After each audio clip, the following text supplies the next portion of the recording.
Welcome to Solo Selling with Trev White. Tonight I'm going to talk about cleaning the hull. Should you clean your hull in shark or crocodile infested waters? Which is better? Which is worse? Sometimes it's a difficult choice because there's both. But yeah, sailing in Vanuatu at the moment and heading north into what is crocodile infested waters. And the hull's looking a bit dirty. So I'm thinking I need to get over and clean the hull. And I'm in Port Sandwich, and Port Sandwich has got a reputation for sharks. It's also as black as, you can't see shit. Where I make it 15 metres, it's quite a dark place. And there was a young New Zealand girl taken, or at least attacked, about 12 months ago.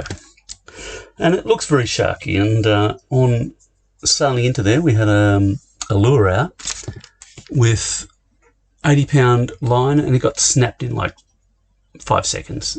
Took up the load and bang, gone. So whatever hooked onto it was large, and I assumed that it was a shark. So yes, shark infested or crocodile infested, which is the better or which is the worst? But yeah, at the moment I am buggered if I'm going to jump overboard and clean the hull in Port Sandwich. It's very dirty. Well, it's not dirty, it's just dark. Tannins in the water, there's mud, muddy bottom. Doesn't give you a sense of comfort. So I think I'm going to leave the hull dirty until I find somewhere the water's a bit cleaner, and then we'll have a crack at it.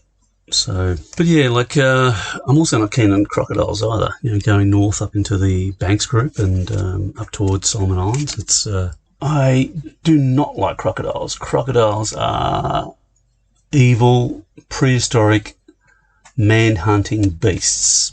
They're predatory, and I have to admit, if I have to choose between the two, I will choose sharks. Sharks seem to be opportune hunters. They don't sort of lurk around your boat waiting for you to get in the water and then, rip a leg off. They tend to be moving through the region. If you're there, they might have a crack at you if you're unlucky. Whereas crocs will sit under your boat and they'll be waiting for scraps. They will be waiting for somebody to hop in the water and potentially attack them.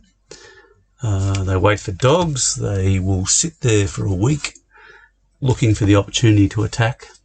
And having worked with crocs a lot, I am incredibly cautious of those evil prehistoric creatures. Whereas sharks, I'm very respectful of sharks, and I've seen some quite big sharks at very close proximity, but I don't feel they are as predatory. They're moving around looking for food.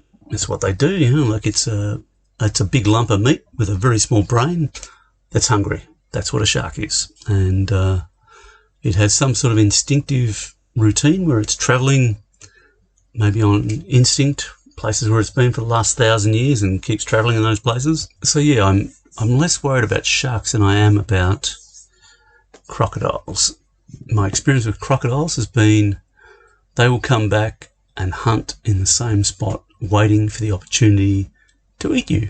And I've had some very near misses with crocs. I've had friends who've had incredibly near misses with crocodiles, to the point where the crocodiles launched and they were only a foot away, and luckily didn't get taken.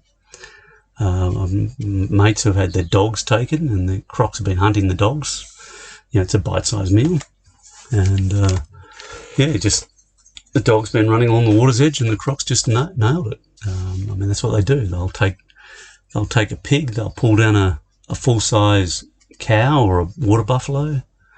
They'll attack pretty much anything, and they're ambush hunters, and they're very patient, very stealthful.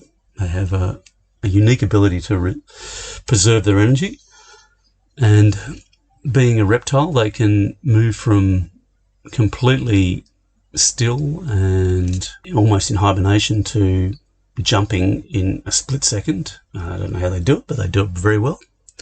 Sharks, on the other hand, they are moving through the water, and you have a chance of seeing them in the water, and they'll come up and give you a taste test. If you're lucky you live. If you're unlucky, the taste test is big enough to take off your leg and you'll bleed to death. But a number of people have been bitten by sharks and have been spat out and have lived. There's obviously sharks that see prey and they ambush that prey, like they do for things like seals and so forth. I think if you get hit by a great white or a tiger shark or one of the larger sharks that's in hunting mode, you're probably fucked.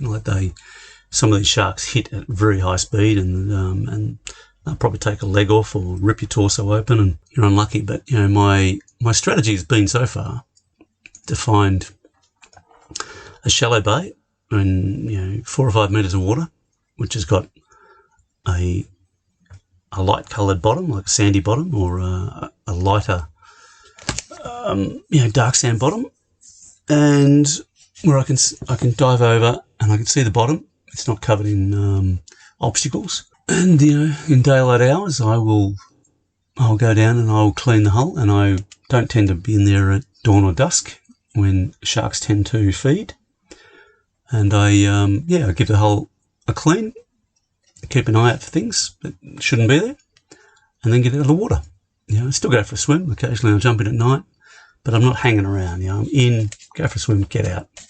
I'm not creating the opportunity for these predatory creatures to use me as a nighttime snack. But when do you clean your hull? I mean, like I've got an aluminium boat with a aluminium antifoul, and to be honest, most of these antifouls are fucking garbage. Like antifoul's been on now for about 5 months, and I've got growth on it everywhere. It's quite disappointing. I don't have a lot of hard corals or shell, but I have a lot of light weed, and it won't take much. It'll just be a wipe to get it off, but it's disappointing that it's on there. You'd think antifoul, which is so new, should eliminate that from growth, but it's not. It doesn't take very much at all to get rid of it. Like, it's just really wipe your hand over it and it's gone.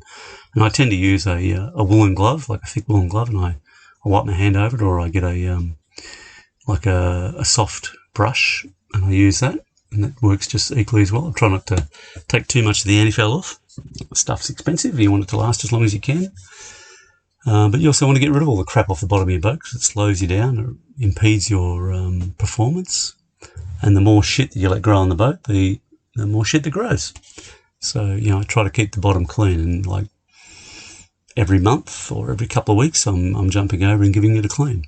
So, yeah, but definitely don't like crocodiles. They are ruthless, prehistoric, predatory beasts. Give you very little chance if they get hold of you. Sharks, they give you some chance. Maybe they'll just come up and bite you and spit you out, which several people have survived from. But I think the best strategy is to find some nice clean water, very, very shallow, or as shallow as you can get it, with good viz, and in daylight hours, jump over and give it a clean. So that's my strategy anyway.